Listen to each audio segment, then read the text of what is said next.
Well, ladies and gentlemen, there's a number of philosophers who have a certain elite status in my heart and mind, and they're not taught. They're certainly not taught at the university level, and they're not as widely known as they should be known. And I think they're incredibly important. And one of those would be the great Paul Virilio.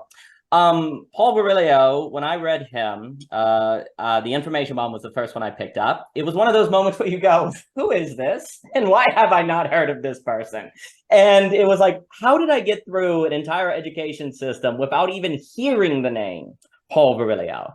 Well, that seems as if there might be a bit of a reason for that, precisely because Paul Virilio calls into question just about every institution and socioeconomic structure that's in the world today. And so there might be a bit of a structural reason why we don't hear of this individual.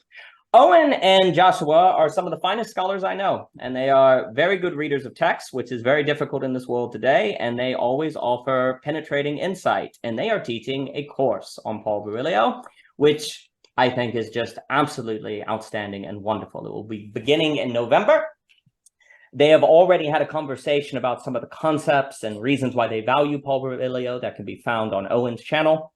And Joshua has also, I'll tell everyone, written this unbelievable book that I'm on page 44 of it. And I was up actually like all last night because I couldn't put it down. So this is another wonderful text. You should go to Amazon and pick it up. Again, Joshua's insight is always invaluable, and I've had the pleasure of speaking to him before on OG Rose Conversations, as I've had the pleasure of speaking with Owen. So, Mr. Hansen, to start with you, tell us a little bit about the course, why you're interested in the course, what can people expect in the course, and then we'll pass it on to Owen. So, gentlemen, thank you all for being here today. Hey, guys, thanks a lot. Appreciate it.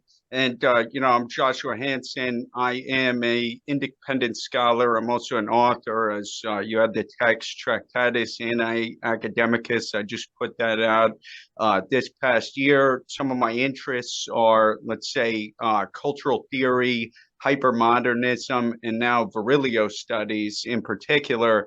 And Owen and I were putting out a course on Virilio. It's called Thinking at Light Speed, and we're going to be kicking that off November 1. And basically, you said the Information Bomb. I think that is actually one of Virilio's best texts. I think his most accessible work is actually The Administration of Fear, which is a very short book, and it's, perhaps the best inroads to Virilio. But Virilio was basically a urbanist, a cultural theorist. He was a phenomenologist, a self-described critic of the art of technology. And he's also been referred to by a number of monikers, including an archaeologist of the future, the high priest of speed, a prophet of the wired future, and so on and so forth. And, as you indicated, I think he's one of the most prescient thinkers of the 20th century. At the same time, it's almost as if he has been left behind in some respect. There was a semi sort of like burgeoning discourse within Virilio studies. You don't see that as much anymore. And I think that he is one of these thinkers that is really imperative for understanding the contemporary scene. And that's why we're so adamant about the course and so on and so forth. But so basically, that's just to get things started. And thanks again for having us on. Oh, absolutely. No, I think you put that all very well. And I'll ask Owen his thoughts on the course and things. And I would just comment, one of the things that always impressed me about Virilio is he makes falsifiable claims. He makes predictions that are either going to be true or false. Many philosophers don't. And he really he takes risks. And that's something just very noble about Paul Virilio. And I think those risks have panned out. And I think that's just very noble. But Owen as well, it's great to have you, sir. And what are your thoughts on the course, and why are you attracted to Paul Virilio as well? Well, thank you for having us. I think Joshua gave you a very good introduction there. I like my interest in Virilio was that he kind of brought together, I suppose, a few different areas such as warfare, information technology, and catastrophes. Not natural catastrophes. We're talking kind of man-made catastrophes, kind of nuclear weapons and so forth. He kind of brought all these areas together in an extremely coherent framework and structure based around this idea of speed. And it's intriguing because when we hear that at first, we often think, well, speed is something that, you know, physicists and kind of natural scientists are studying. But he just draws you into this world of a kind of phenomenological and a kind of critical. It's kind of critical theory, although it's not the kind of Frankfurt School critical theory that we're used to. It's a whole different sort of critical theory. He kind of draws you into a very phenomenologically rich, quite bombastic sometimes with the language he uses and the terminology, but I quite like that. I have a taste for that, so it's okay for me. But he draws you into this world in a way, and he forces you to see things like speed, like instant communication, like we're using now, weapons technologies, and so forth, in a way in which you've never encountered before. It's very refreshing and very rich. And there's just it's a very original and very unique insight, and he's definitely within, I think, that kind of post-war French theorist framework. He, like, you can sort of associate him somewhat with Girard and Deleuze and these other French thinkers, but he's more left out, I think, and more neglected than the other ones. But I find him, and I think probably Joshua would agree with me here too, that he's more relevant. He's more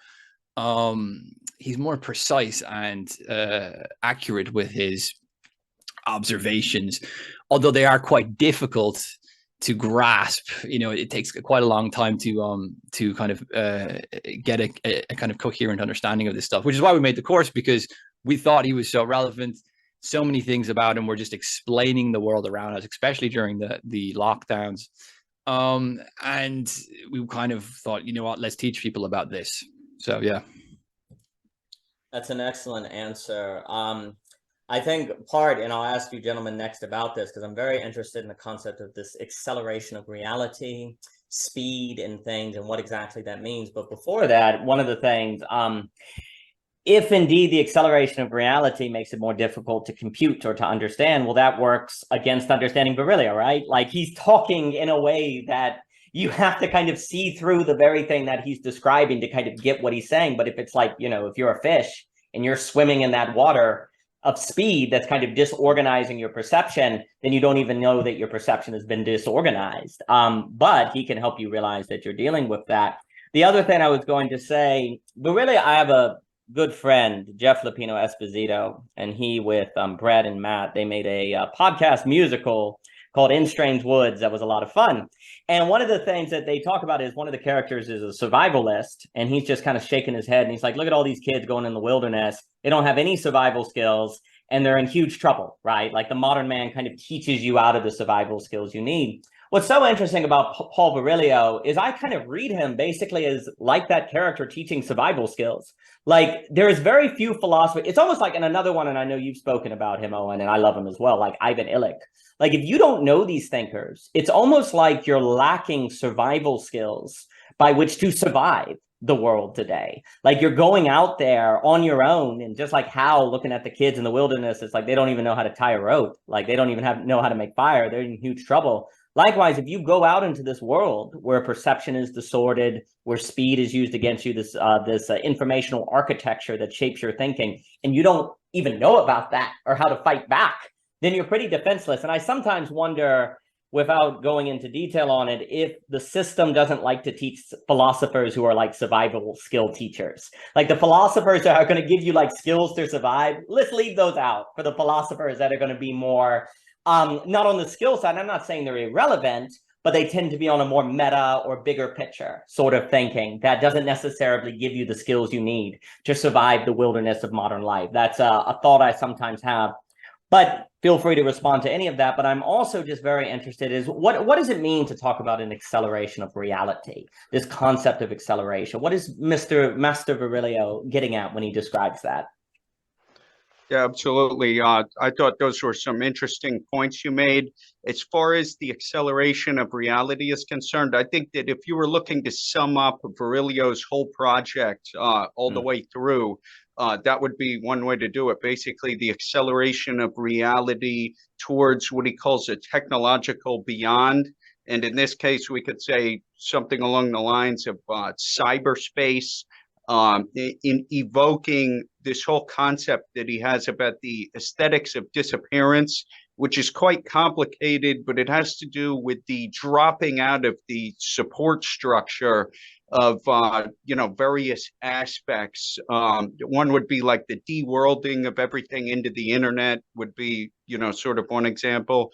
And that's a big theme in like hypermodernism, where it would be that you have the shopping mall is now going into the phone, as it were. So that would be one example of disappearance. Another one would be like with film in particular, because I think his aesthetic theory is one of the areas where he's the strongest, where you could say that like the VCR cassette tape is something that appeared as a consequence of the acceleration of reality. And then afterwards it disappeared because basically, you can see these, at street corners. And there's also a major aspect of this is connected to the idea of technical prosthesis. And a prime example would be, I check, the Twitter, and you see Zuckerberg is announcing the development of these Meta Ray-Ban glasses or what have you.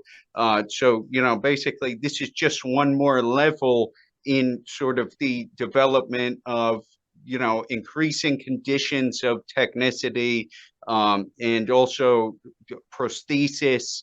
And, so kind of Virilio, what he's looking to is how this is going to shape our phenomenology. What is the phenomenology of life immersed under these conditions of technicity?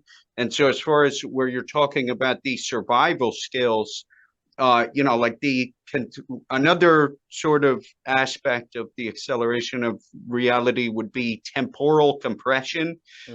So basically just increasing demands upon time, sort of a jump cut experience of reality of I don't know, like a Zoomer driving around on 8 different types of social media. And, just the fully immersive nature of this. There's a sense in which you could say that Virilio is somebody who came up with like the idea of touching grass.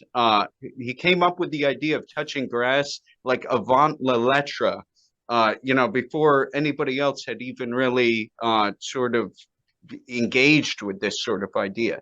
So basically, starting from speed, the acceleration of reality then unfolds into a bunch of categories that it covers in his work. And so Owen and I have kind of broken these down into 6 different modules that we think represent the primary aspects of his body of work, if you were trying to sort of carve the bird. And so we have sort of identified those as being speed itself, which is where he begins his analysis, and then space or territory.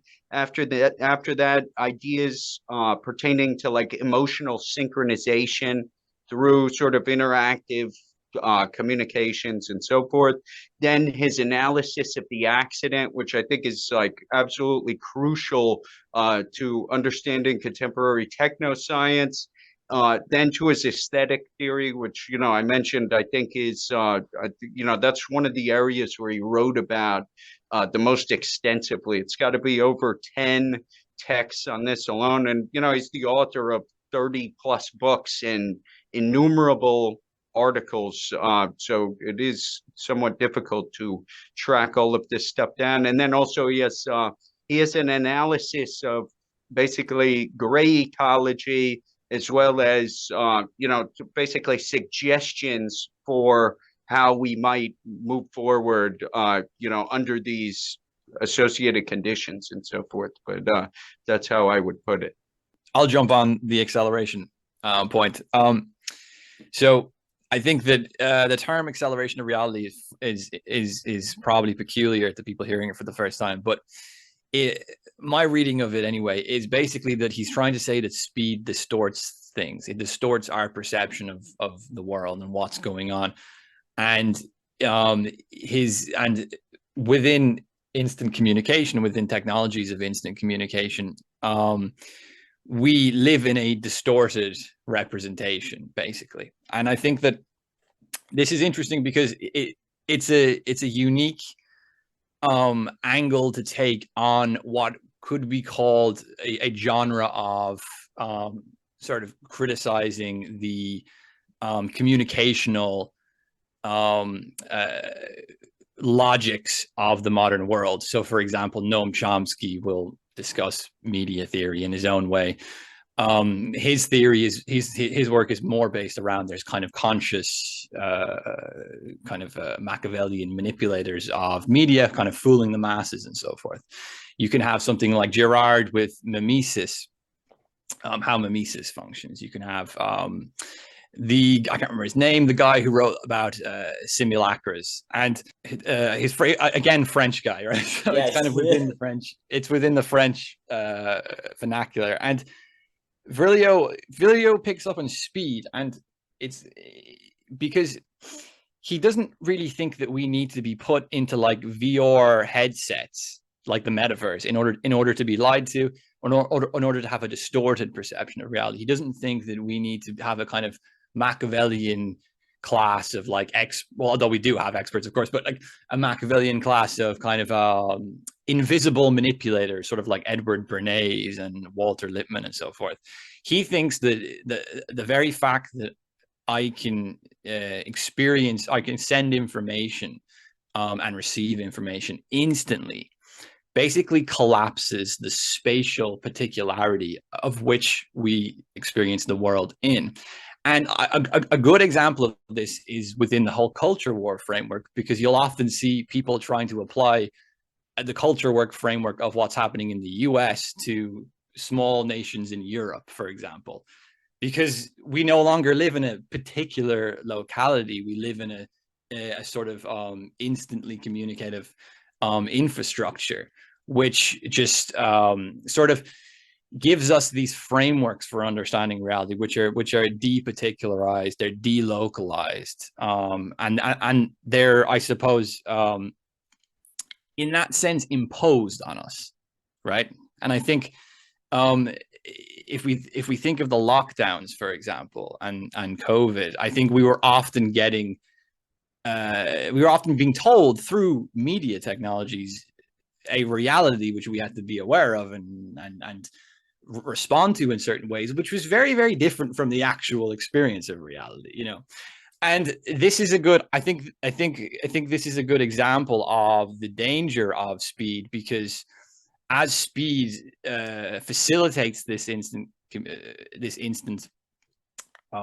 communication, it sort of oversees our capacity to actually reason and actually experience the world that we're in locally, and actually evaluate whether or not we're being told has anything to do with the reality.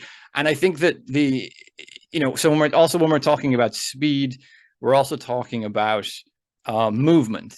And when we're talking about movement, we're not just talking about something which is moving. So, for example, a hunter-gatherer society will have what's very important in a hunter-gatherer society is people being able to move themselves very fast.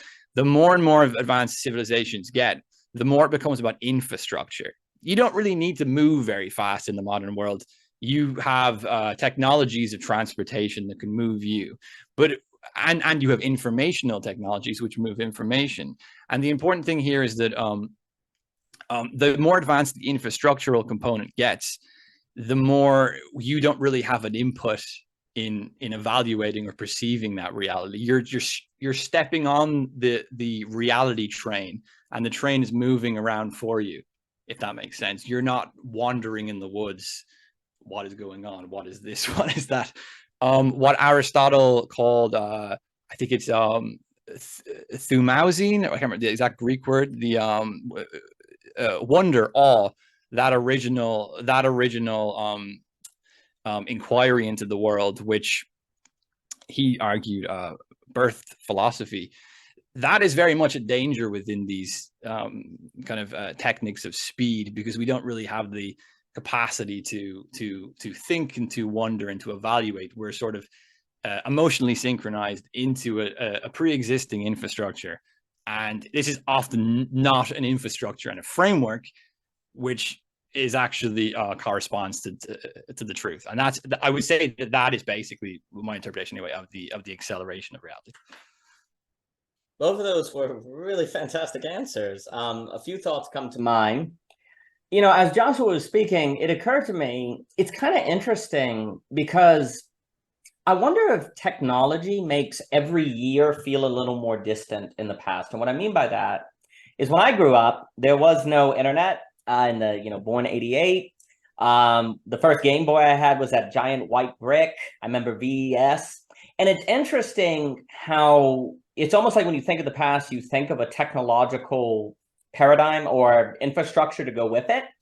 And as the infrastructure changes, it makes the years in the past feel more alien because of that technological change. It feels like an alien world. And I wonder, and I have no idea, I'm just speculating, where in the past when technology was so not so quick, I wonder if past years didn't feel as distant. Sure, you may go, oh, that was a long time ago, but it didn't have like an entirely different kind of infrastructure, if you will, because they, you know, the castle would be the castle, right? Like you would be born, and then when you're older, it's still a castle. But when I was a kid, there wasn't internet, then there was dial-up, then there was speeder, the Game Boy became, and it's like, it's really interesting. I guess I'd never thought about it before, how technology has this way of making the past years of your own life feel more alien, and then they're more disconnected. And if they're more disconnected, you're less rooted. And if you're less rooted, that leads to a compression, right? You're just the moment now in this space. You don't even have like a temporal history anymore because it's all alien to you because the technological markers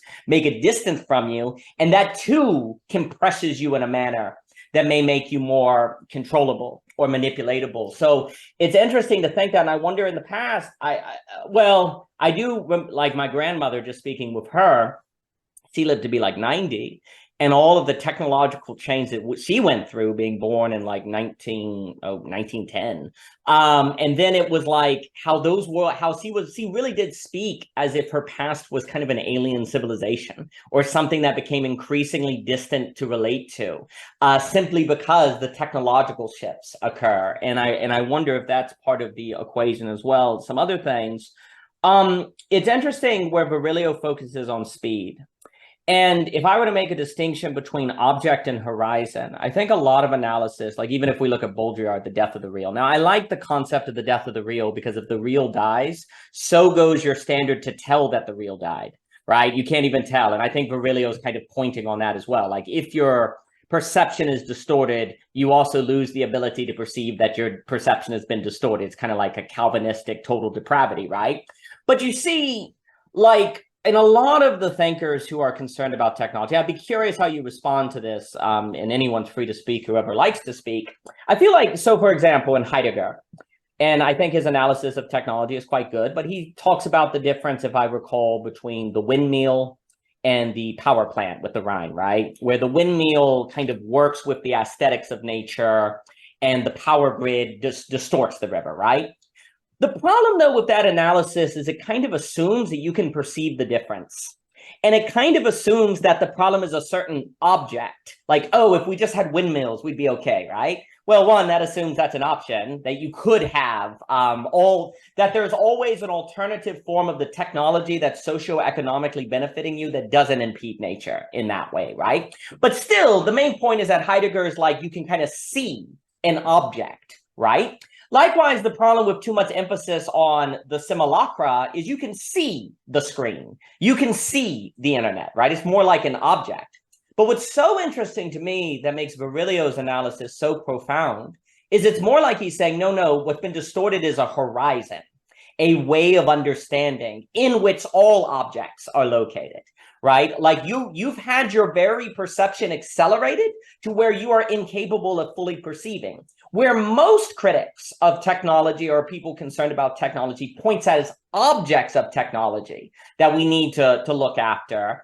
at least my impression, you're more than free to disagree. There's like this analysis on particular objects like the screen, the cell phone, the power plant versus the windmill. It's almost like comforting to believe that it's an object, because then you could see it and go, oh, there it is. That's bad. And this is good. But if it's really a kind of horizon, we're in an entirely different ballgame. And it requires much more agile skills, discernment, training, awareness of the map of the modern world.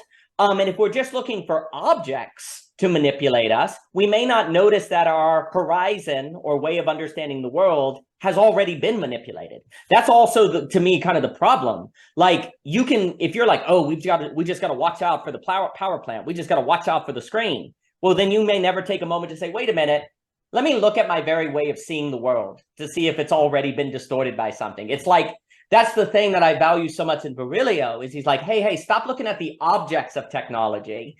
You know, not that those don't matter. No one's saying they don't matter. It's like, let's pay attention to the very way we're toward reality. And I'm using horizon in the kind of Gadamer hermeneutical sense. Let's see how that's been affected. And that's where the analysis of speed, I think, is invaluable, because speed absolutely puts you in a state where you can't keep up with anything. You can't evaluate anything. You can't know what to judge.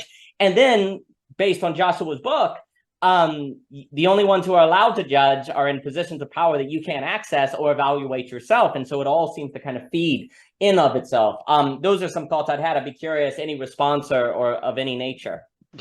Yeah, there's a lot of quite rich stuff there. As to the first point, talking about the past and sort of a disoriented sense of reality. This is something that he definitely touches on, not just where he's talking about, the jump cut experience of the life world under conditions of technology. He also talks about basically a loss of the past, or a loss of access to the past, due to sort of a technically conditioned sort of understanding of reality that he calls the futurism of the instant. And that's one of the texts that he writes. He tends to engage with the Italian futurists such as Marinetti. And one interesting aspect of these characters is they actually wanted to destroy museums in the name of the future, because they're futurists or whatever. So basically, it's not just like a loss of access to the past, or it's also like the logics of the past and so on and so forth, to the point where, I don't know, if you were fully technologically conditioned, you could look at art from, I don't know, the medieval period, or like ancient Rome, and you would not be able to decode, sort of the idiosyncratic meanings of this, drawing from, like, let's say Homer or one of these other figures. So he definitely addresses that. He was friends with Baudrillard, and the thing is that he had he split with him over the idea of, or just they were at odds with each other over the analysis of simulation. So basically, Virilio, as opposed to simulation, believed in substitution. So, like, I think he would make the case where he would say that, let's say, cybersexuality, or increasingly parasocial cybersexuality, is something that is actually becoming a substitution, not a simulation of, like, basically the real deal, as it were, or the real thing. And so basically that's where he falls in that. And he expressed that sort of concept repeatedly. As to so now we move to the idea of the screen and sort of like what's lost there. I think he addresses that very specifically, in the sense that he's appealing to the phenomenological tradition coming from Husserl and Merleau-Ponty. And what he's saying is that these a lot of these technologies are, ever since World War II and even World War I, are leading to a loss of empathy, not just as some sort of abstract sentiment, but having to do with being in touch with the world. And so as a result of that, things are becoming increasingly pitiless, particularly, not just on the battlefield, but also in the art world, which is something that he sees. He draws like a certain parallel there, where increasingly in the art world, in a way never before seen, you're having the sort of transfiguration of death, blood, torture, and murder. And there he would be appealing to the German expressionists. He would be looking at Viennese actionism and so on and so forth, coming out of World War II, and that basically you have the meltdown and sort of the loss of the human face by way of, let's say, from Cubism to surrealism to abstract expressionism and so on and so forth, and that this is something that is just basically evocative of an overall world feeling for nihilism, something like this. And so then finally, just like the last aspect here would be like, as to Heidegger, I agree. I think Heidegger has basically the best abstract analysis of technology. At the same time, Virilio respects Heidegger, but refers to him as the perverted master, and basically points to him as proof that you can be a highly skilled philosopher while also being monstrous. And what I think is fascinating is, while Heidegger's analysis of technology is the best at the most abstract level, I question how somebody like Heidegger would what their analysis would be confronted with an event such as 9/11 or COVID. And I don't see him as having really the makings of sort of an analysis that I find as just on point as Virilio's, particularly as it extends to 9/11. That's probably a good point to bring up the state of emergency, because the state of emergency is definitely something which Virilio was trying to think about, using these frameworks and these using his analysis of the logic of this technology. And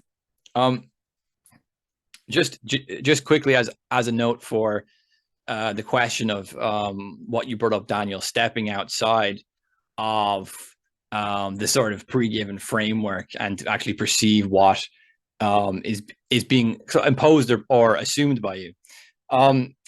I think traditionally technological change it was easier to perceive it, right? So using Virilio's terms, you move from the horse and carriage to the motor vehicle and so forth.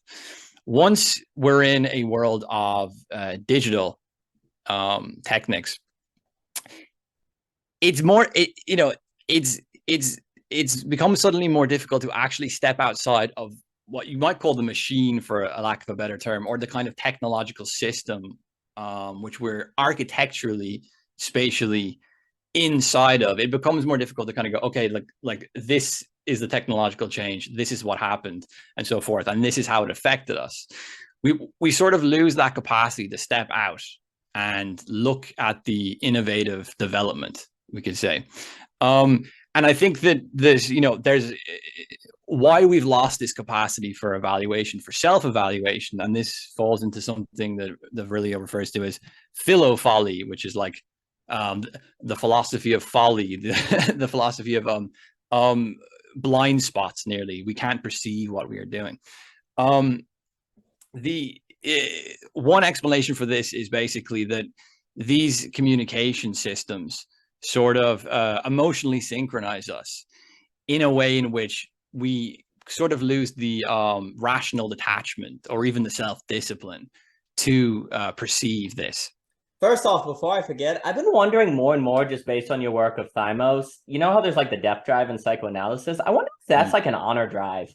Like actually what we want is kind of honor and a kind of dying in a manner that has a kind of nobility to it. And if we're always in a state of emergency, it's like death is the worst thing ever. And so there's no possibility of the death drive being sublated into a kind of thymos drive. And so as a result, the death drive just becomes nihilism, because I'm always interested with these psychoanalysis concepts like the death drive. Like I want to say the positive version of it. Like if there is this thing like a psychoanalytical lack, why? Well, for me, it's because it's the opening of the possibility of intrinsic motivation, being your own motivator. Well, in order to do that, you have to have a fundamental incompleteness that makes that possible. So I sometimes wonder if, like, in a world of perpetual state of emergency, the death drive cannot be like a thymotic drive. It has to be a terror of death. And so then the death drive just leads to nihilism in that kind of suicidal sort of problematic mental health problem way. So that's something I have no evidence for, but I was kind of thinking about ever since our last talk. And it kind of feeds into the state of emergency, because what's so interesting about the state of emergency is you can't have honor. Like you can't have like honor in a thymotic sense on the battlefield. You have to stay home. You have to like put up security systems and be afraid. Like the rational response to the state of emergency is fear. And if you don't do that, you're not doing your like patriotic duty. That's what's very interesting, is fear in the state of emergency almost becomes patriotism. Like it's like the nationally honorable thing to do. And you don't even realize that those values have been conflated, because it's in the realm of your horizon of understanding where that manipulation has occurred. And it's very curious to me that fear is now kind of patriotism. Now, there's something about recklessness that's no good. But of course, here's the issue. If everything comes down to the ability to perceive differences, say, between wisdom, fear, honor, recklessness, let's just take those four terms, well, then your ability to make sense and perceive reality is everything, right? Well, if speed has destroyed that, then those fine distinctions don't become possible and you exist in a kind of confusion. And to me, so much, now wisdom is a term that means a lot of things to a lot of people, but if you granted me here, so much of wisdom is being able to is to define those fine distinctions. Like what's the difference between fear and wisdom? In one circumstance, you know, those aren't always so obvious, right? Like you say, don't be afraid, but I'm not going to go outside because I'll get sick and die. Is that wisdom or is that fear? Is that fear hiding as wisdom, right? These very subtle differences. A way I describe it personally is if you look outside and you see there's a lion, it's wise not to go outside. But if you look outside and you don't see a lion and you start going, but what if there's a lion? Well, now you're occupying by fear, right? But you got to be able to tell those differences. And if your perception of reality has been thrown off, or your ability to perceive, then you're probably not going to be able to make those distinctions. And if you can't make those distinctions, the lizard brain is probably going to make all of it fear, and so you never go outside. And so that's where, when Virilio is really emphasizing the ways that your ability to understand, evaluate, perceive reality has been distorted, well, then that's a huge deal. Because if that's been distorted, then the probability of capturing or identifying those fine differences between those, like fear and wisdom is the example I just made, you're not going to have it. And that's probably going to benefit the superstructure. That's probably going to benefit the state, if you let me use that as a broad term. What that also makes me think on this idea of, you know, to Heidegger's defense, I agree. Heidegger's analysis in the abstract is invaluable. It's very, very good. And if I were to say what I think Heidegger's response, because he definitely has a kind of hermeneutical understanding, because everything in nature becomes a potential standing reserve. So there's an interpretation of nature, technological thinking, so on and so forth. And I think in his book on poetry, where he talks about the wine, where wine is where nature is kind of full, you know, it's a good kind of technology because it's in harmony. And it's almost like, for me, a way I ask is, what's the difference between wine and lumber, or the river wine that he describes? Like, what's the difference between those two? Like the technology of which actually brings out nature and enhances the human, and the technology of which hinders the human, or hinders nature. Another way to put it that I'll talk about with Ivan Illich is, what's the difference between technology that extends humanity and technology that replaces humanity? Well, for Heidegger, being able to apprehend that difference is a big deal. Well, that assumes the ability to apprehend that difference. And so for me, a lot of Heidegger's response to the technological problem deals a lot with the ability to rightly apprehend, to rightly be able to tell the difference. Well, Paul Virilio comes along and he's like, well, Heidegger, yeah, But what do you do if you've lost that? How do you defend yourself against the loss of that apprehension? Because if we go, Mr. Jockin was bringing this up. If you look classically, you have thinking, reason, and reason, judgment, and apprehension. Apprehension is kind of the third category that's so fascinating. And Paul Virilio just comes along and is like, well, the problem is technology also messes with your ability to apprehend. So even if you could theoretically avoid this dehumanizing form of technology in the way you're describing, Heidegger, that assumes the ability to so apprehend. And that's where, for me, his analysis is like the next level, because he's aware that our ability to apprehend has been shifted. And so, yes, if you could rightly apprehend the difference between wine and lumber, if you just grant me that metaphoric language, then yeah, it would be great. But if you can't apprehend the difference, what do you do?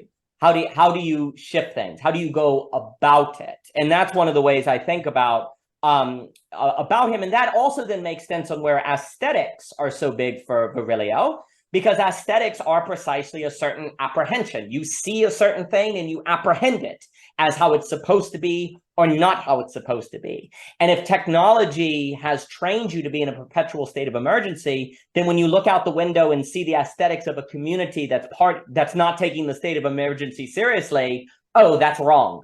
Oh, that's immoral. You just see a certain sight, and that makes me think of the book Distinctions by Pierre, but the sociologists.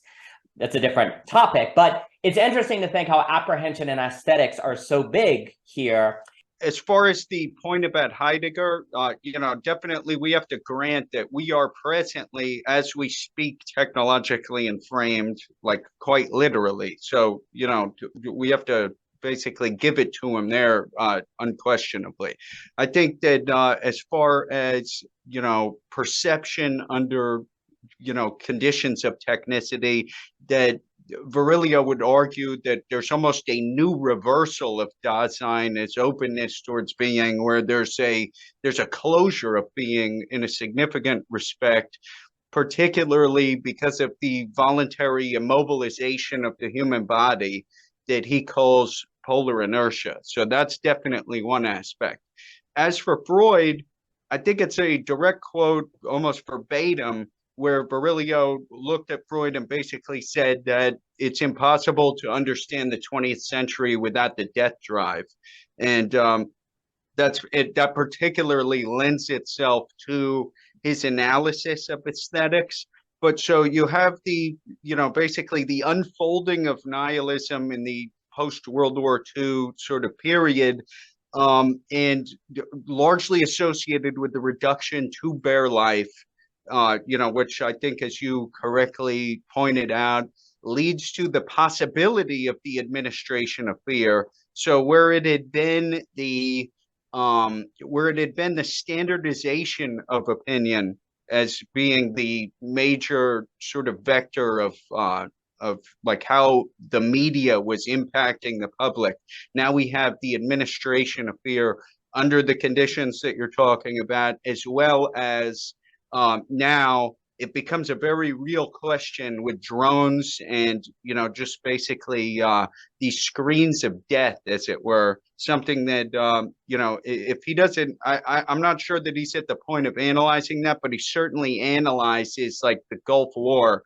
as practically the first fully electronic war, as it were, where now the question becomes, concepts such as honor and courage or something that are almost impracticable, where we're just talking about push button weaponry while somebody is sipping a latte. And so now you almost have, I've heard of people that talk about techno-moral virtues. Now it's almost like you have a sort of digital courage, like a techno-thumatic sort of emergence, which really is it kind of cuts against all virtue. So when it comes to a question of, are there some things worse than death, according to basically the whatever it is, the the perspective that the only goods in life are comfortable self-preservation, the pleasures associated with wealth, and honor in fashionable circles or what have you. The question then becomes, what is actually, what's the axiology of that? Yeah, I'll jump in on the question of, you're saying, courage and of dealing with danger. I think was one of the big problems of the state of emergency. I think for Virilio, and this corresponds to what Joshua was saying about the impracticability of courage within these techniques.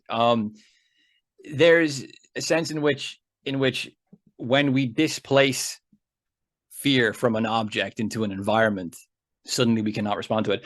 And there's a great little paragraph that I'm going to read out from the Administration of Fear. So the Administration of Fear is an interview book, so just to know the format. But the interviewer asks, if I follow you, you mean that the Administration of Fear is also a problem of identity and of identifying danger? And he says, yes, it is a problem of identity in the proximity and interpretation of different realities. Realities that can no longer be imagined in their conflict, which we imitated in our games as children, putting toy bayonets on our rifles to play. Tragic but clear situations. But in their proximity, when I read Graham Greene's book, I found the expression Ministry of Fear to be particularly well chosen because it carries the it carries the administrative aspect of fear and describes it like a state. When you are occupied, fear is a state, and in that sense, when you are occupied, fear is a state in the sense of a public power imposing a false and terrifying reality onto you. So I think that's a really, for me, that as I stuck out, I always bookmark that as something that I think summarizes the Virilion's interpretation of the state of emergency quite well, in the sense that danger crisis is no longer related to a specific thing that we can confront. It's no longer related to a specific thing which we can fight, which we can avoid, maybe, which we can negotiate with. It's displaced into an almost administrative network, which functions by the emotions which the idea and the representation of danger itself invokes on us. So my interpretation of that has always been that if there's a sort of that, there is a technological issue here too, the history of warfare, the history of communication. For example, battles are very difficult to actually determine and have a start, a beginning, and an end if they're being, if it's a drone strike war or something, right? But there's also a sort of profiteering, a kind of political and a kind of psycho-political profiteering, which the modern state of emergency tries to extract from us, because obviously within a state of emergency, we're less coherent, we're less disciplined, we're less, we cannot cooperate with each other and so forth. And within that environment, to put it vulgarly, you can sort of control people to a certain extent. You can manipulate people. You can sort of depoliticize them. You can infantilize them. We will protect you, which then gets into the whole state of emergency expert class, who are there to control your relationship to this danger that's constantly being imposed. But the one thing you can't do in this society is actually find the problem and deal with it and overcome it. And I think within that, you really have the loss of, to refer again to Aristotle, I don't know why Aristotle always comes up for me here when I'm talking about Virilio, but you have the loss of practical reason, basically, practical wisdom. You have the loss of a kind of evaluation and a kind of reason in which you can think, okay, here is a problem, and like, how do we address it, and what goal do we want to achieve, and how do we get to that goal, and so forth. So the Virilio gives us a really interesting interpretation of the state of emergency, in which there's so much epistemic, ontological, philosophical roots to move in, basically, I think. Yeah, that was all excellent. So a few things come to mind. First, where fear is an environment of fear, like it's an environment, well, then there's no way to ever tell the difference between wisdom and fear, because there's never an object that could exist by which you could see if it's there to go, okay, it's wise not to go outside because the lion is there. It's always an environment of the lion may be there. And then you see images on the TV or news stories that say the lion is out there, and even if you don't see it, well, that's because you're not a college professor and don't understand how the lion has a cloaking device from predator. So then you're in this inability to ever act. Also, when you said on drone warfare, it makes me think of the great James Simkin, his work on drone warfare that's invaluable, in the drone ethics books, and I think that's an extremely relevant example that you made. The other thing that comes to mind that the other thing I was going to say in your conversation that you had on your channel, and something that you said that y'all were talking about, is the difference now between going into the world and the world moving around us. And that's kind of the going into the pod thing, right? And you mentioned the hunter-gatherers. Well, when you're a hunter-gatherer, you're going through the world. Yes, there's speed, there's movement, but you're in the world. And therefore, there's an accommodating, natural habit making of practical reason. And it seems like the more speed there is, or movement, because maybe we can make differences between movement and speed in different ways, but the more movement you have, the more some kind of practical full body apprehension is needed. And the more the human being doesn't move, but the world speeds up around them, the more that there is a mismatch in what the human needs to do in order to be able to comprehend that increase of speed. And like another thing I think about, so there's something about, so much of what Virilio is showing brings to mind that famous quote from Proust. And what Proust says is that life is not about a journey to a destination, but the cultivation of new eyes. I think what Virilio is showing is that the battle is now a battle of horizons. It's a battle of apprehensions. It's a battle of ways of seeing. We're so used to thinking that the battle is against an object or an enemy or going somewhere, when really now, and I just keep using the term horizons because philosophically that's so rich, you have to fight for your horizon. Like the system or the technology or the apparatus is imposing upon you a way of seeing. And since you're so busy just waiting for the enemy to show up or waiting for the object or to jump through the hoop, you're not even noticing that your very way of apprehending shifts. And so a few things. One, it seems to me that if you are always on a screen all day and you're not going into the world, then the first thing that happens to your apprehension is you lose the practical reason. That seems critical. So you lose that. So then the way you apprehend the world is not with that. Then you have the very mediums of technology speeding up your brain, which may hurt focus, lose the ability to like focus on anything. So then you can't get your grounding and you're just carried away on a sea of trouble, to reference Hamlet or something. And then the third thing, I'd be curious what you say about this. It almost seems to me that you cannot save apprehension or defend apprehension without difficulty or without thymos, really.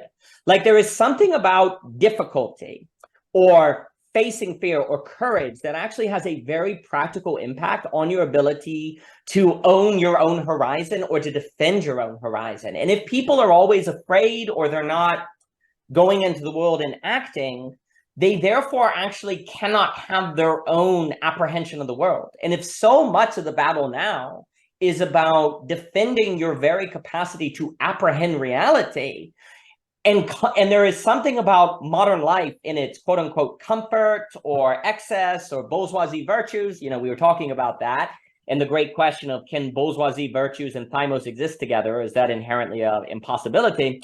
But there's something about the modern life where maybe comfort also hurts apprehension and therefore makes us less able to defend it, and thus we become more susceptible to all of these things that Paul Virilio is talking about. And so then, like literally, and then I'll pass it to whoever wants to speak. And then the other thing I'm interested in that you can comment on is the idea of the synchronization of emotion, because that seems such a critical concept in all this.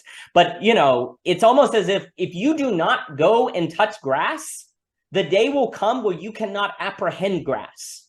It's like you will actually lose the capacity to rightly apprehend grass And then once that occurs, you won't be able to go touch grass because you won't know what grass is. And even if you did, quote unquote, touch it, you won't fully experience it in the way that you need to reset your apprehension of the world, because you've actually lost the capacity to fully apprehend it through all the years of a technological habitus that throws off your ability to perceive. These are all the things that I see Virilio pointing at and warning about, that to me are just absolutely critical to understand. But I'd be curious to any of that, any thoughts at all? Absolutely. So as to the point about cultivating perspective a la Proust, I think that the main sort of thing that's achieved by Virilio's analysis of the acceleration of reality is that it exposes what he calls the propaganda of progress, which in some ways takes the form of, let's say, various institutions cause technical progress accidents, which is something that he shows quite like almost ontologically are always already there. And then after they bring these, after they bring these technical progress accidents into being, at that point, they later come to oppose them. So, for instance, by way of, they oppose them, and in particular, they oppose their sort of unanticipated negative externalities, of these inventions. And so, basically, nuclear war is brought into being, through the invention of the cyclotron and otherwise. Later, the same scientists who did this then come to oppose it. And in their opposition to it, they basically figure out how to scapegoat general society. So now, the people that they may have basically instructed, from these, positions of perceived epistemic authority, they basically preach this stuff, and now they come around to condemn those, the past generation, basically for accepting their own teachings and then finding a way to profit from it, which is somewhat fascinating. Yeah, so I think that is basically, that is one of the biggest threats that's posed by Virillian thought. And that's one of the reasons, because of the fact that this is something that is, it creates such cognitive dissonance that it makes him quite uncomfortable for people within the confines of various institutional apparatuses to really wrap their heads around. And basically, as far as the aspect pertaining to the administration of fear, that is one that I think Owen is the man for. Well, thank you. So I want to just pick up on Daniel, what you were saying about the sort of the information moving around us. We're no longer moving around the world and so forth, because this is what Virilio calls the last vehicle, and this is a really interesting concept. And he says, and I think you can oppose Virilio here to people like Peter Thiel. I don't know if Peter Thiel has written about like somehow kind of late 20th century, early 21st century, we stopped innovating and so forth. And Virilio would say, no, we're still innovating. It's just that we've changed the very kind of logic of that innovation. So, for example, you might say, we no longer build like high-speed transportation. We no longer build big, railways and super fast cars, floating cars. If you would imagine, if you ask someone from the 50s, what will the world look like today? They'd probably they wouldn't paint us all being stuck on screens the whole time. They would probably imagine like flying cars and super speed railways and so forth. But what Virilio is saying is, no, but like this is just basically a kind of alternative, and an easier alternative to that world. Like these information systems are infrastructure. They're just informational infrastructure. So, but it comes with a reversal in which, we no longer move ourselves or create forms of transportation which move us around the world. We just sort of create an infrastructure of information in which that world is, at least in representation, moved around us. You know, we don't have to go to the theater to see a film. We can view it on our laptop. We can download it. We don't have to. If I want to see, you know, pornography is probably one of the biggest culprits of this, bringing something that people want in the world to them. In, you know, it's like a kind of fast food Deliveroo reality where everything's brought to you. And although it's completely distorted when it's brought to you, right? So so one of the problems with this, other than the kind of comic, the somewhat tragic comedy of imagining a world full of people kind of stuck in a virtual sphere and never going anywhere, or meeting anyone, or doing anything, is that there's a sort of reversal in a sense that, again, the to bring it back to the state of emergency and the presence of danger and political problems and conflicts and obstacles in the world, instead of cultivating our capacity to overcome those real world problems and cooperate with each other to some extent to do so, and respond to things in the world, we sort of create an infrastructure around us, which we could say, instead of dealing with dangers and conflicts, symbolically manages our world to manage our perception of those dangers and conflicts, so that we don't actually have to deal with them, right? So I saw a video recently on Twitter, which I think explains this very well. There was a mother and a child, and they were in like a park somewhere. I presume it was in the US, and a bear got on the table and started eating their food. And the mother like got the kid, and like the kid was just like kind of had his head like rested into her bosom, and she was like frozen. And it was a bit like, well, you could manage the perception of the danger, or you could avoid the danger. What do you do in this situation? And I think that it was a good example of like the capacity to symbolically manage reality increases so much with these technologies, that we kind of think, well, just like, well, there's, you know, if people want, you know, sex, they don't have to go find a partner. People want to go to see a film, they don't have to go to the theater. Well, people want to deal with reality, they don't actually have to go and deal with reality.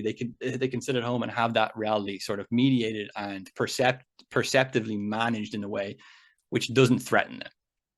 And then, of course, the longer that goes on for, the less capable we are of actually dealing with anything. So it's like, it's kind of a kicking the can down the road consequence, we could say.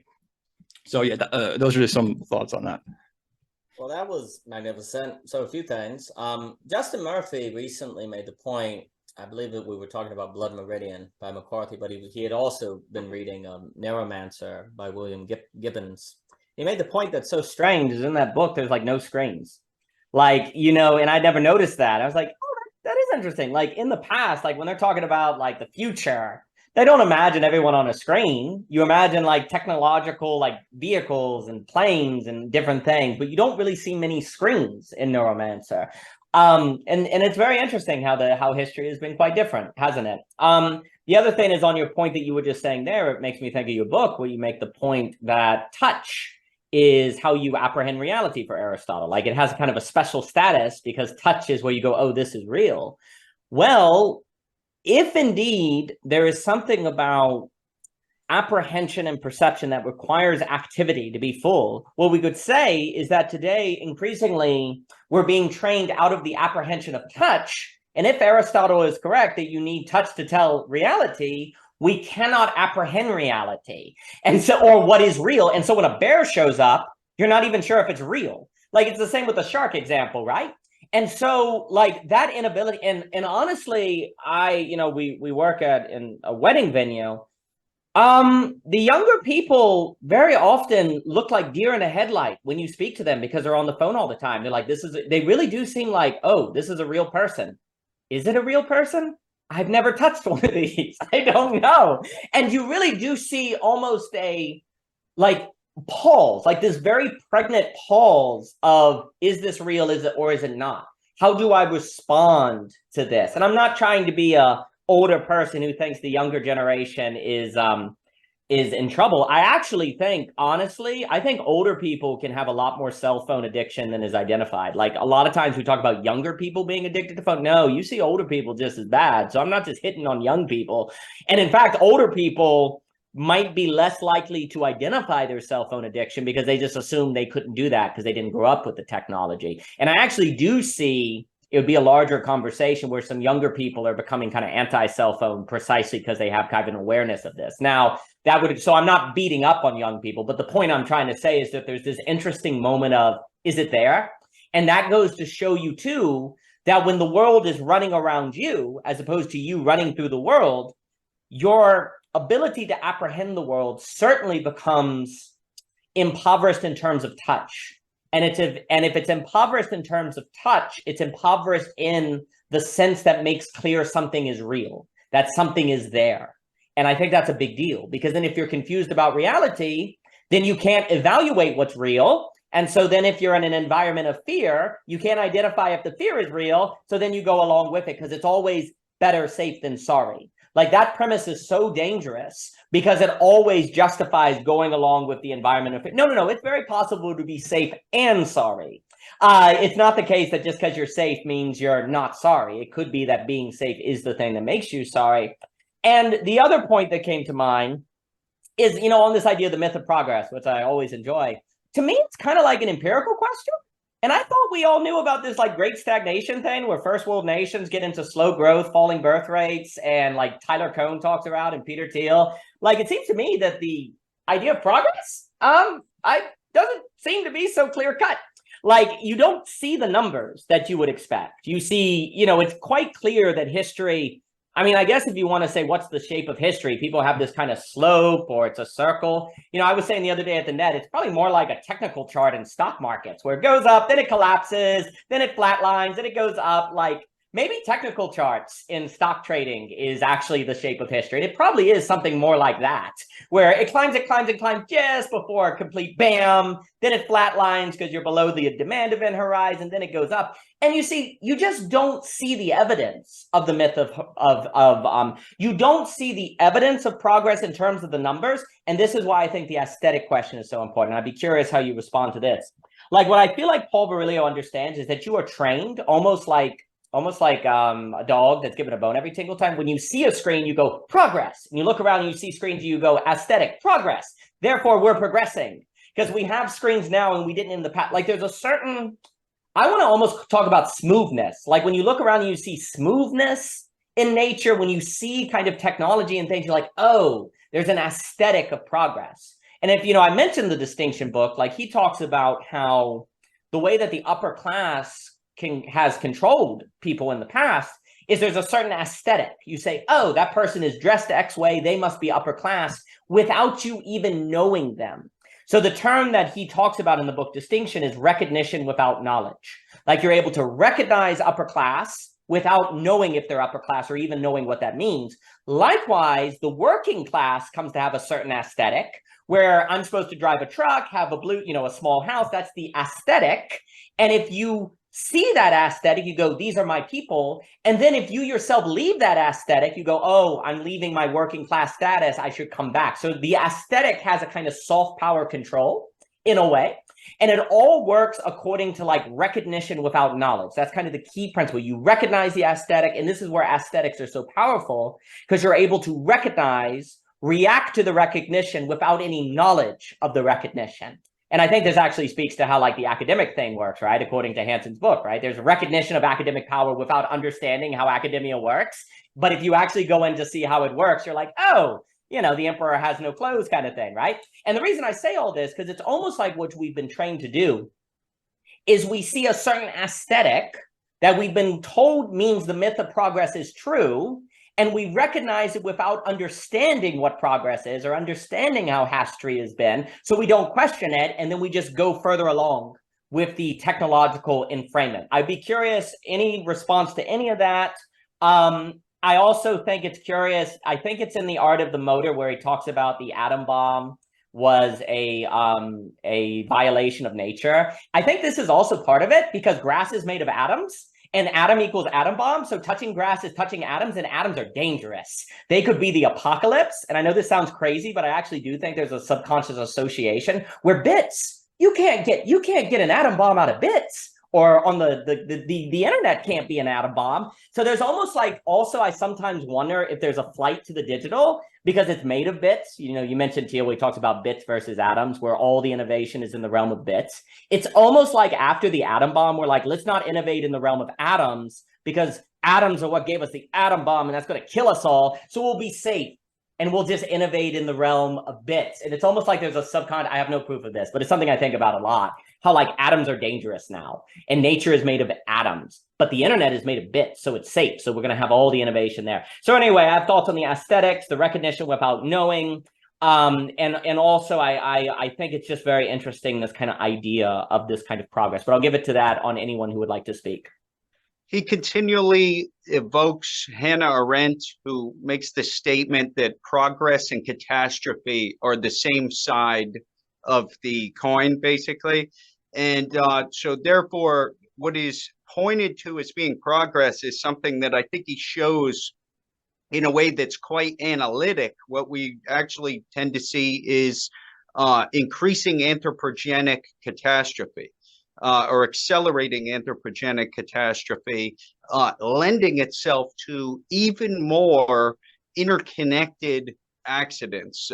By way of example, so like COVID, no matter how you analyze it, is going to be a technical progress accident that we haven't yet seen, in the sense that it is predicated, at least in part, on planetary scale logistics.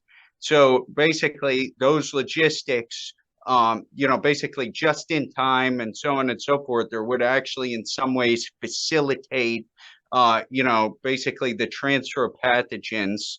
On one hand, I guess until robotics, this is what the next step in progress will be, where basically putative essential workers will be replaced by robotics, and now that'll be coded progress. But what's placed under erasure there is what is lost. So now, when we're talking about the screens, I always like to point out, like Orwell, which is the one author who he certainly wasn't wrong about screens, because he nailed that one. Basically, you have another theorist who actually engaged with, on a number of occasions, Virilio, is Arthur Croker, who's a Canadian theorist of technology. And, he speaks of the death of the social. Then, of course, you have social atomization. You have various crises, within the realm of psychology and so forth, and what have you. But so what I would say is, and then also you have this idea. Here's something else that's lost, is that, you see like the actual hands-on violence is something that happens to be, it's getting delocalized to the maximum extreme. And at the same time, it is something that's being sterilized and sanitized to the point where, let's say, the contemporary structures of domination, including, like, let's say, sweatshops and cobalt mining, are something that are basically, they operate from such a distance that, it's possible in your, I don't know, the phenomenology of progress, whatever that is, this stuff is almost imperceptible in the way that it operates. And so there's a, I don't know, if you were trying to make like an ethical analysis of this whole thing, it seems like it's possible that it's even more pernicious under the contemporary scene, where, this sort of anti-human extremism that is continually being brought into being is something that is in some ways imperceptible. And then kind of like the last piece of this puzzle, I would say, would have to do with, Virilio's predictions, besides just that, hey, we're going to see even more interconnected anthropogenic catastrophe going forward. that's basically what his prediction is. It's quite hard to argue with that. On the one hand, especially as we move into, let's say, like genetic engineering, genetic weapons of mass destruction, and so on and so forth. But his predictions concerning the endocolonization of technology into the human body and technical prosthesis, which is something that is intensified every single day. These are the sorts of things that he's talking about, and all of the negative externalities are basically, what is lost is just, recoded under the propaganda of progress, which is something that I think is basically exposed by his work. So, yeah, this is what I would call the real black pill part of Virilio. It's like now we've kind of dealt with the more theoretical stuff with speed. You can get into the black pill area. So the black pill area is the side the Joshua is teaching. So I get the theory, he gets the black pill. But I remember this quote from Virilio. I think it's in The Administration of Fear, and it was one of the most terrifying but accurate statements I've ever read. And it was like, he was saying, you could imagine a stage in the future when fuel and energy supplies run low, where, instead of like a kind of rational response to that, which would be, deal with scarcity, cooperatively with some sort of program where we can actually, alter modern life to adapt to that situation in a reasonable sense. What he says he could imagine happening instead is that we use biotechnics to like alter human genes so that we're smaller. So like we're physically smaller. Like imagine us like dwarf people or something, right? Or like we don't produce as much carbon in our breath. We don't have to eat as much. We don't have to move as much, which fits into the polar inertia idea. So we can actually adapt ourselves to using technology to like fit into a collapsing society in a way in which fits in with the theme of the loss of space, and also the aesthetics of disappearance, which is that we kind of disappear ourselves. And I thought that was a really eerie kind of hauntological kind of aspect maybe to Virilio's work that we saw during the lockdowns. Is like, we're disappearing ourselves into this virtual network. We're disappearing ourselves, perhaps even biogenetically disappearing ourselves.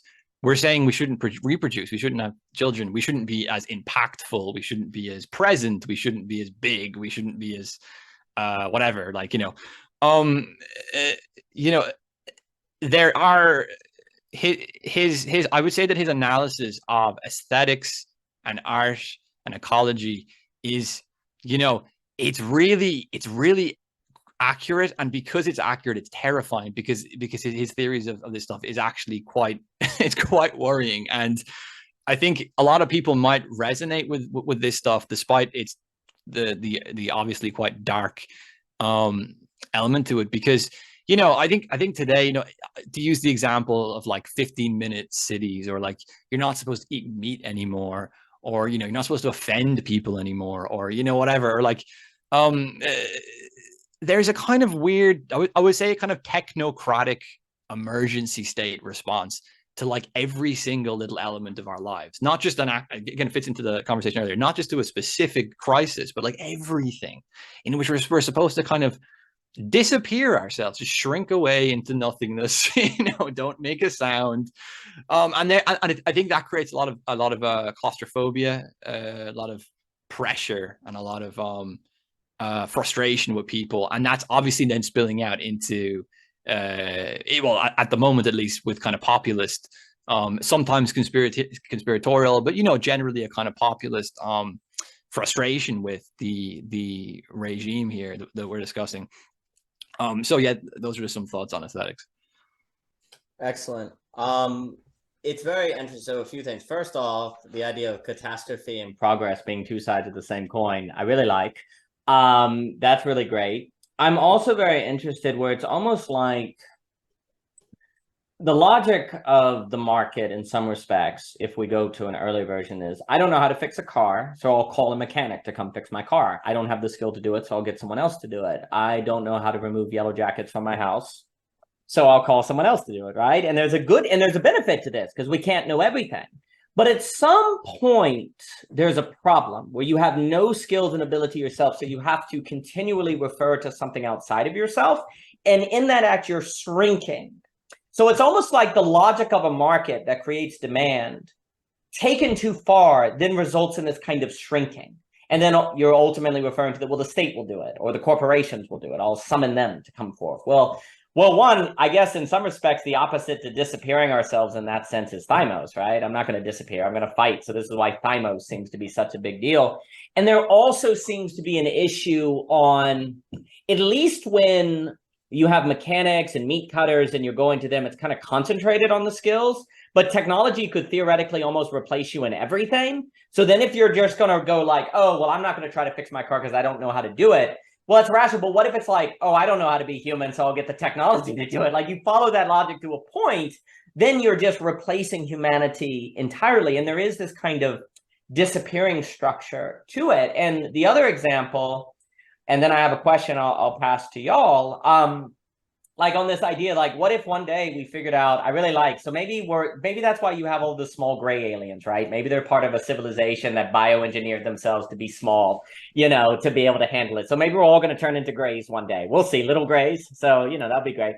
Well, some people say they're cyborgs, little robot helpers or something. So it'll be great. Anyway, the algorithm loves aliens. So we just flew up the charts. So anyway, but there's this idea, like if one day we said, oh, we could just bioengineer clones to make batteries, and we just plug them up and make batteries for energy like the Matrix or something.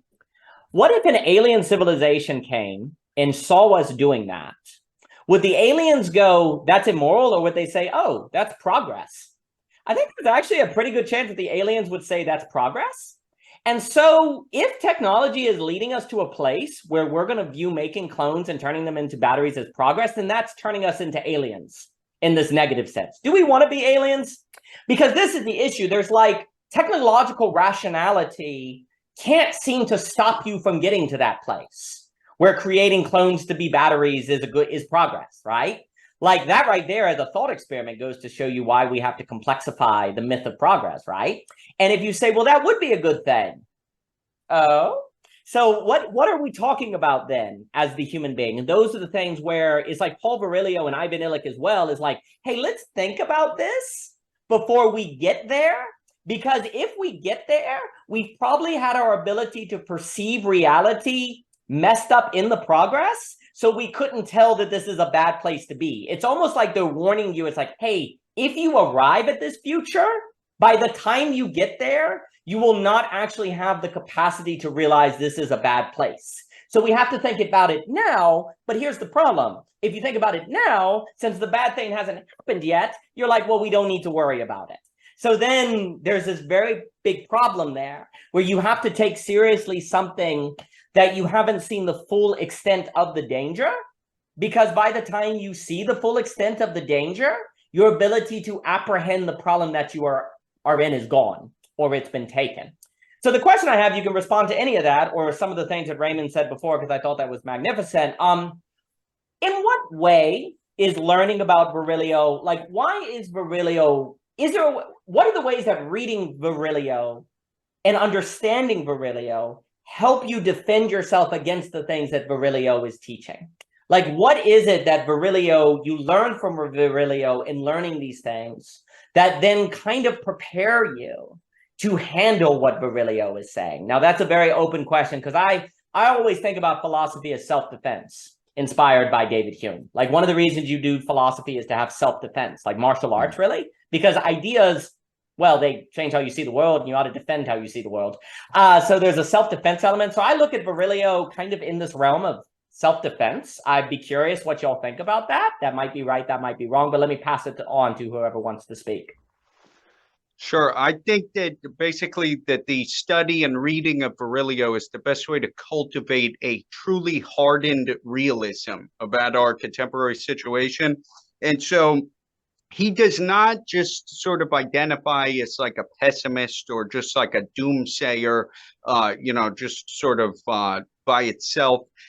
basically, he actually calls himself a lover of new technologies because of the fact that he truly appreciates, everything that sort of is bound up with this, for one thing. On another note, but he also says that there's no such thing as a pessimist. There are only realists and liars, just as a side note. And so one example of like that I think is sort of very evocative of a big part of his whole project, as well as his sort of response. It comes from aesthetics, but I think it sort of describes what he's up to, which is he's saying like at the time when let's say portrait photography was invented.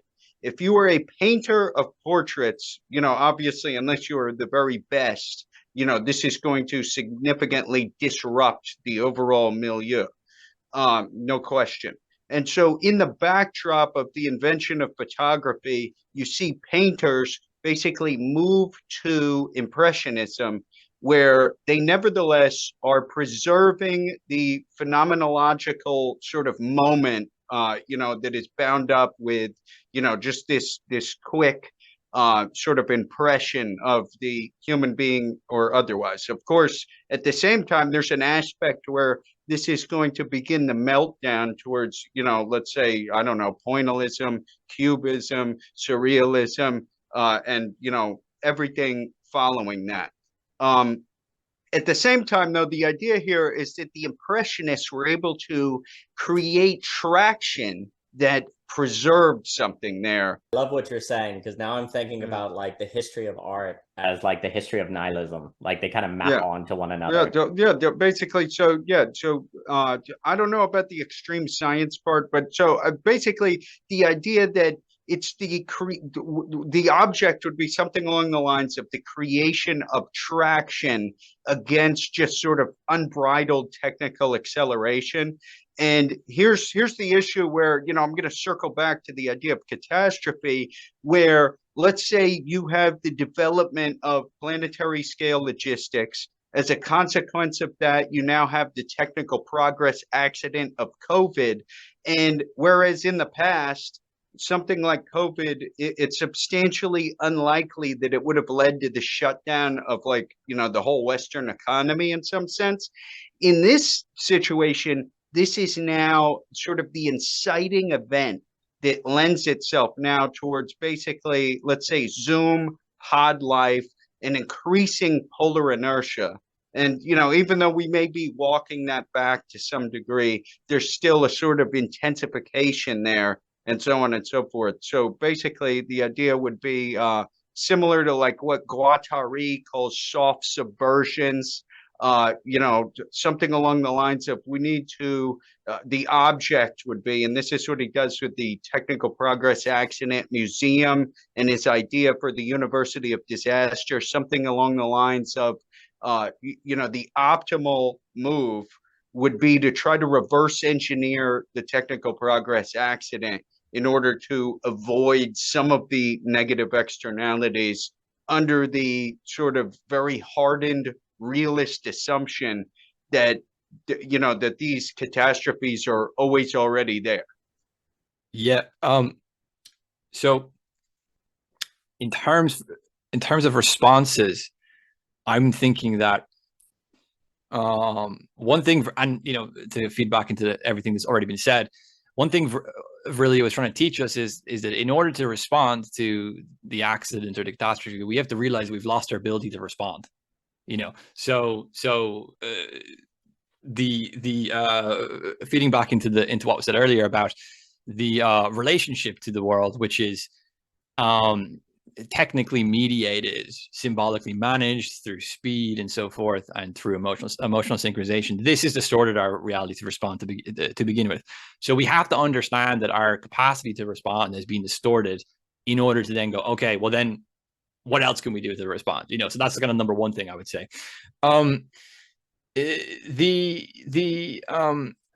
think that one of the responses should be creating, and this is sort of what we're doing right now, creating spaces which are somewhat outside of the emotionally synchronized kind of blindness of what Virilio was describing.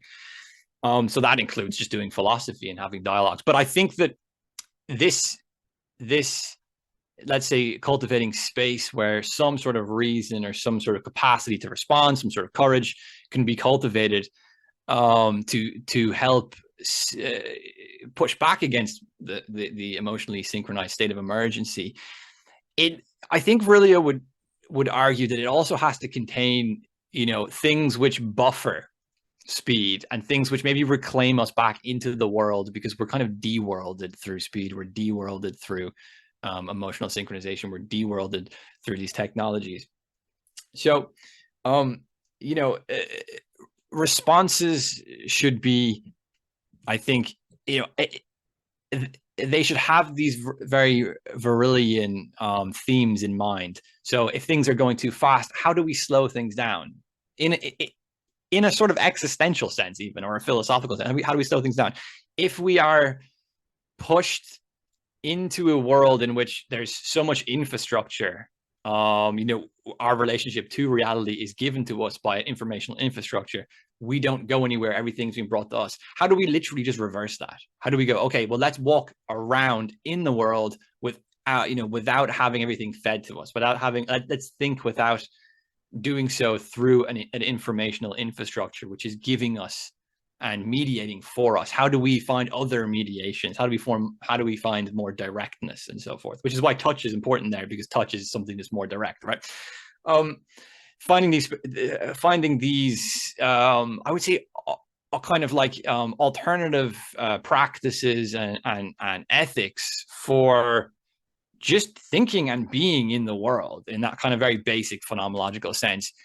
As vague as that might sound, there is a lot of building we can do on top of that,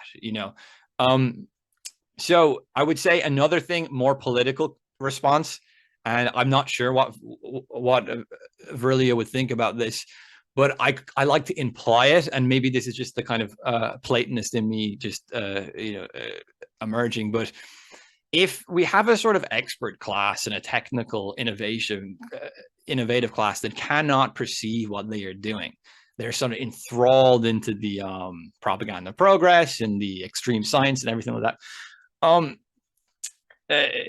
Do we need some sort of class to regulate these people? Do we need a kind of a philosophical police to sort of intervene and, kind of people that are aware of the accident that is, so in Virilio's terms, I'm pretty sure he's the one who coined this phrase, which is when you invent the ship, you invent the shipwreck. When you invent the car, you invent the car crash, and so forth. People that have the ability to perceive that accident underneath the innovative object nearly, or the innovative process, they sort of maybe need to have some sort of authority over people that are designing and creating. And I think biogenetics there is the perfect example, because, if anyone who's interested in biogenetics should read Fukuyama's Our Post-Human Future. I mean, like, it's a very clearly written book, very simply argued about the evident dangers which could emerge with this sort of technology. And it's not rocket science, and you don't need to be like a Heideggerian or like understand the phenomenology of spirit in some sort of like, very, very detailed way to grasp the basic potential harms and consequences of this technology. But literally, like, none of our regulatory institutions, our governing institutions, our educational institutions are the same thing nowadays. Research centers are able to perceive the most minimal trade-offs and the most minimal risks of their innovations, and not just clear-cut technology. I would also say social engineering projects as well are another problem, which there are risks of, and we don't perceive those risks. There really is a blindness and a stupidity, and it kind of just, it does make you think, well, do we need some sort of, it's like, I'm trying to think of a kind of regulatory body that was invented after, I don't know, like when we started, taking water out of wells, was certain water being poisoned or something, and we have to have a person who tests the water to make sure that water isn't contaminated before we drink it. Do we need something literally like that, but like within a kind of philosophic, political relationship to people that are involved in innovation and techniques. That's a very that's a very utopian thing to want, but I think it could be a solution. Yeah. Well, I enjoyed that comment. So there's a few things that come to mind.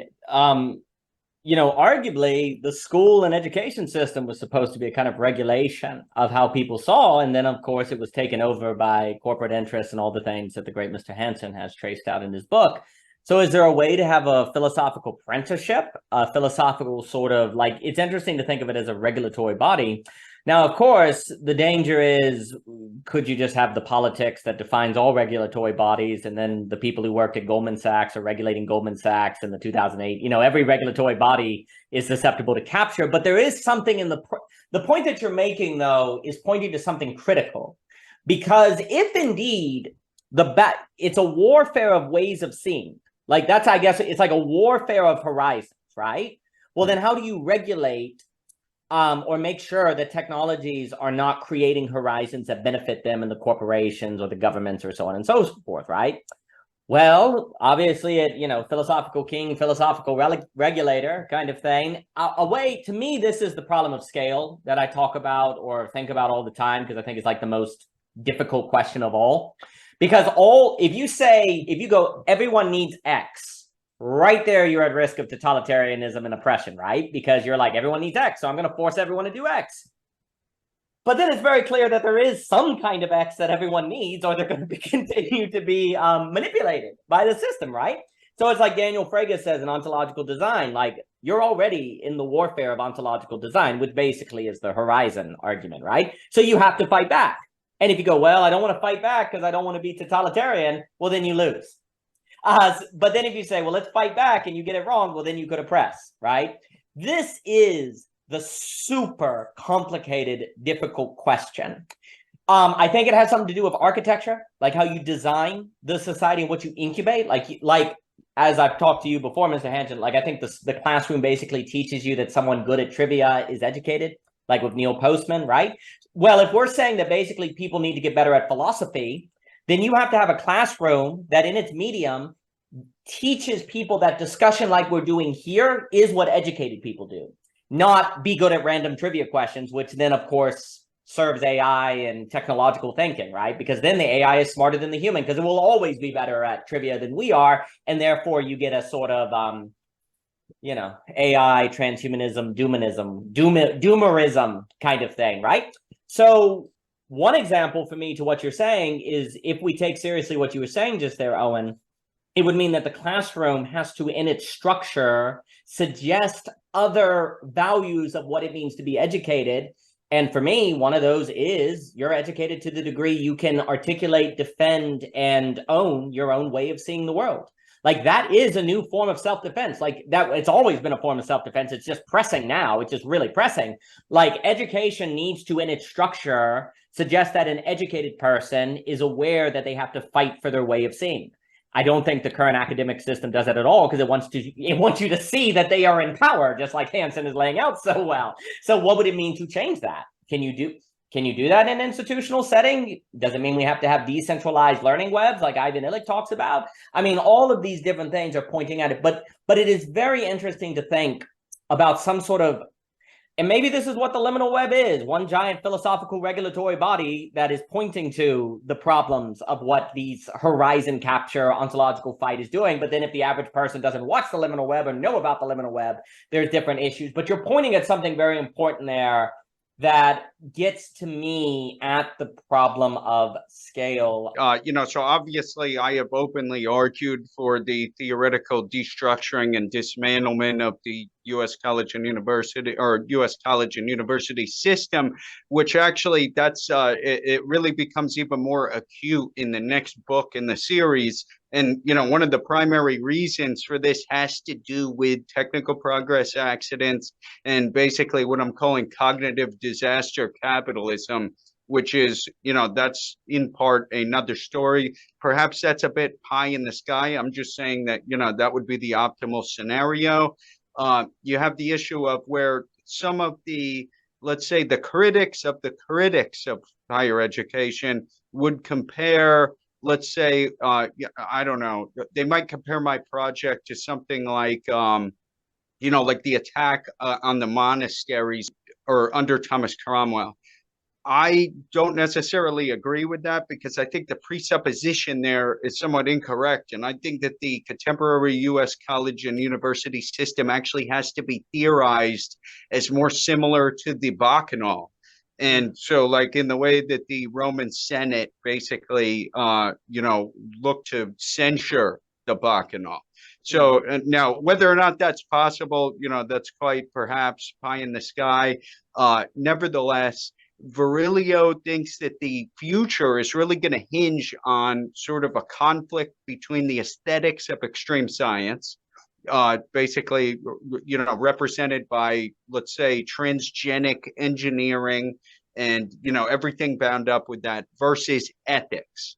And so I would say that his plan for that, from what I can see, is what he calls the University of Disaster, where basically we seek to develop a new philosophical intelligence that in part is informed by the technical progress accident and its associated dangers. And therefore, we establish a mode of preventative intelligence, collective self-awareness, and a sort of renewal of consciousness that will enable us to deal with the flip side of progress being catastrophe.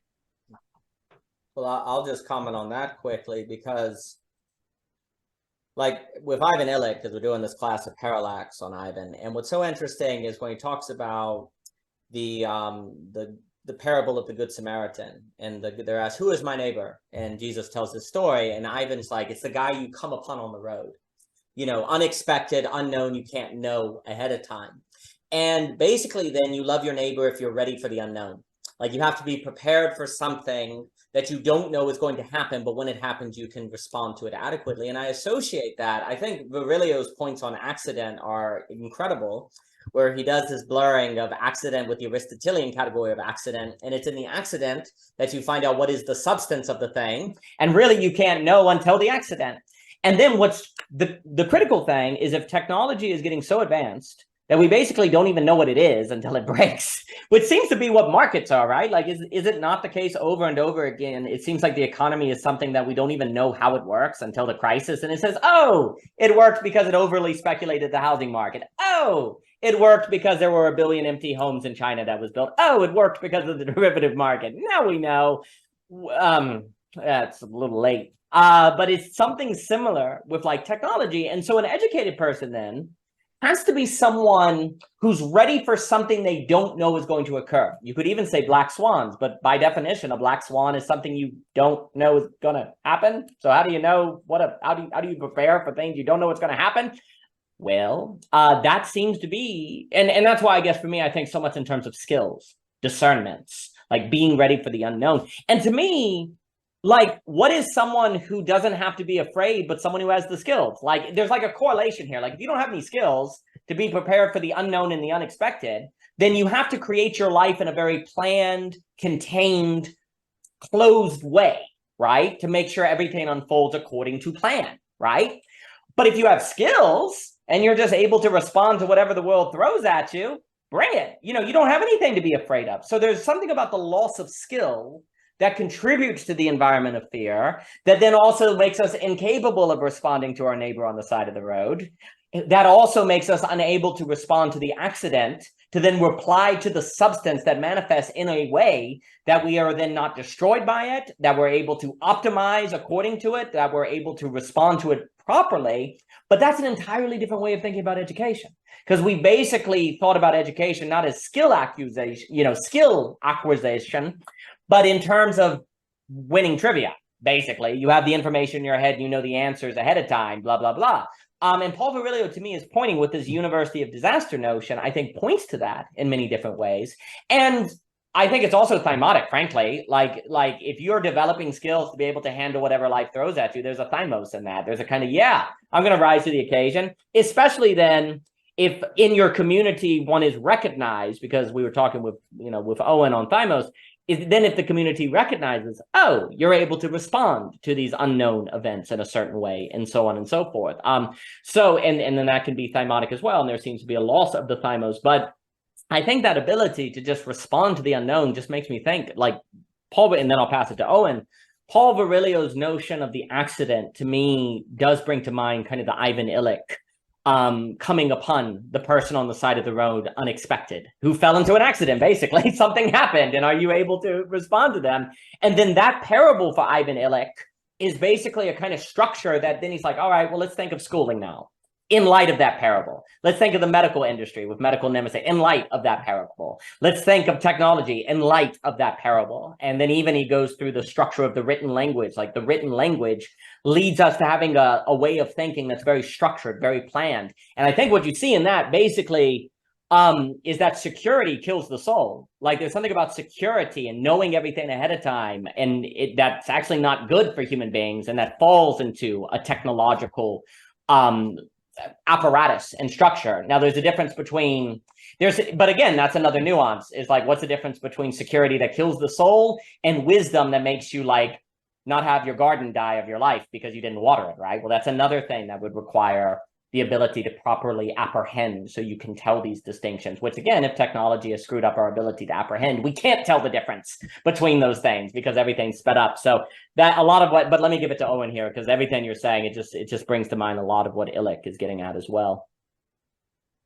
Yeah, I think Illich, Virilio, they're definitely worth comparing with each other. I think they're in the same rough camp, but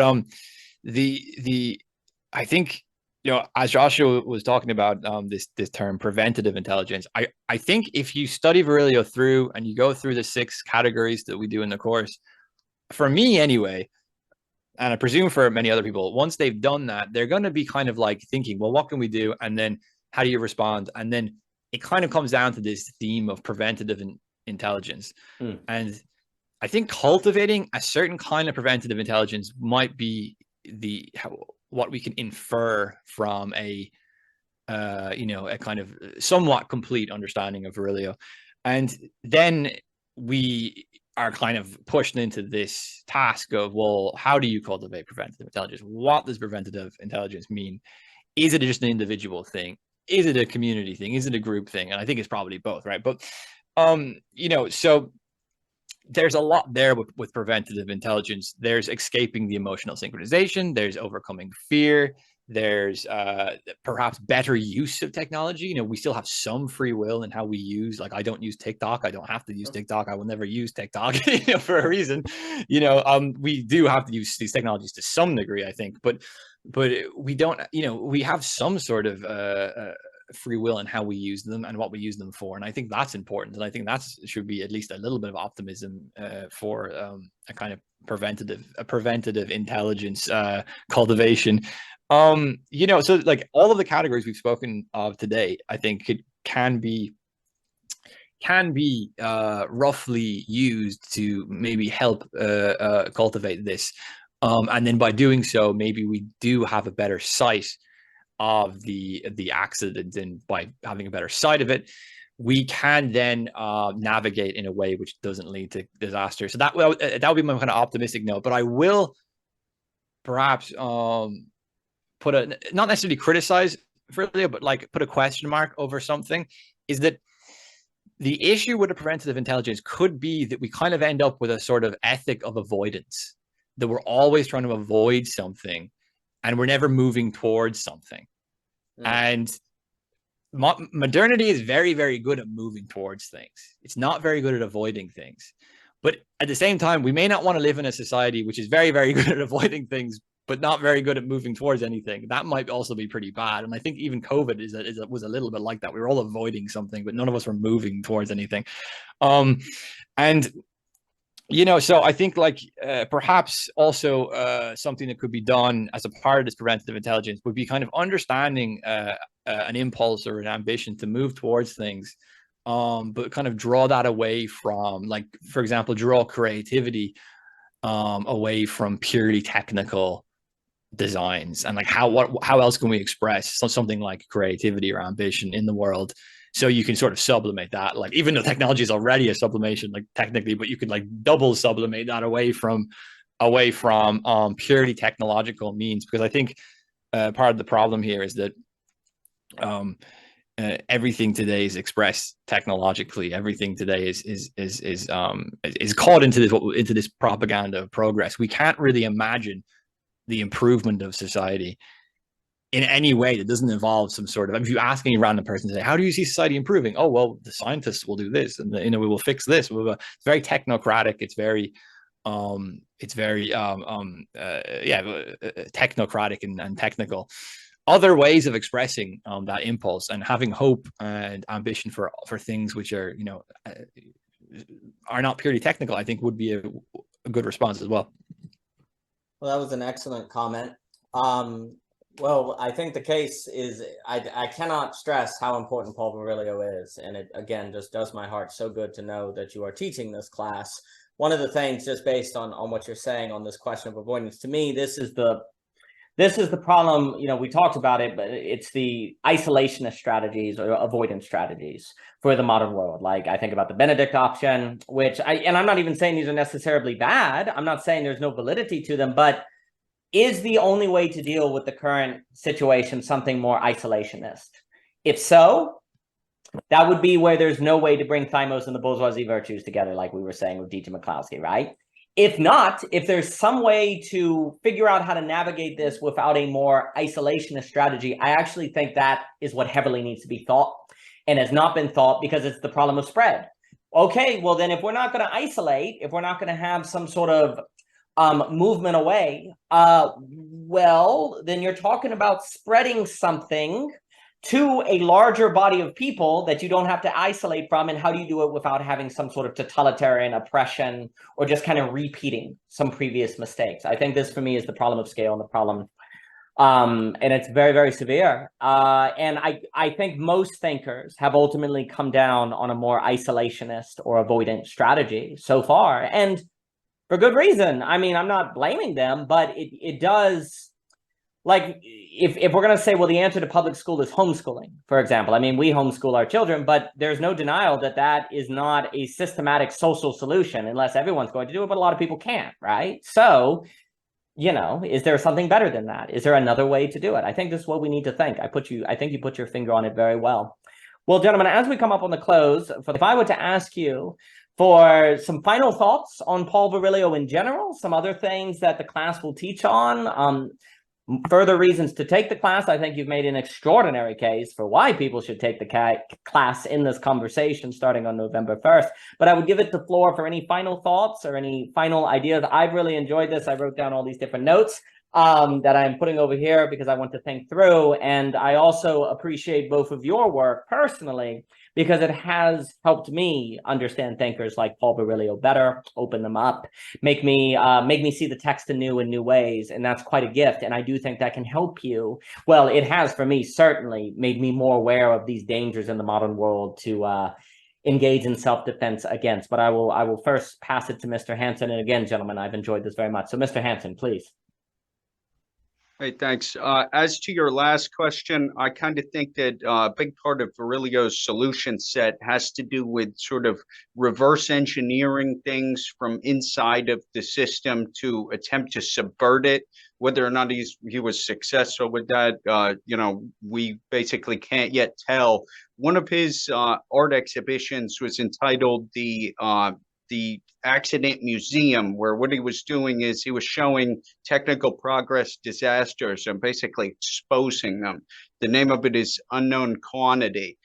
However, at the same time, he also gestured towards the idea that it's possible that the television was actually the museum of the accident, in the sense that basically if you watch television, you're going to watch wall-to-wall technical progress accidents broadcast 24/7 to some extent.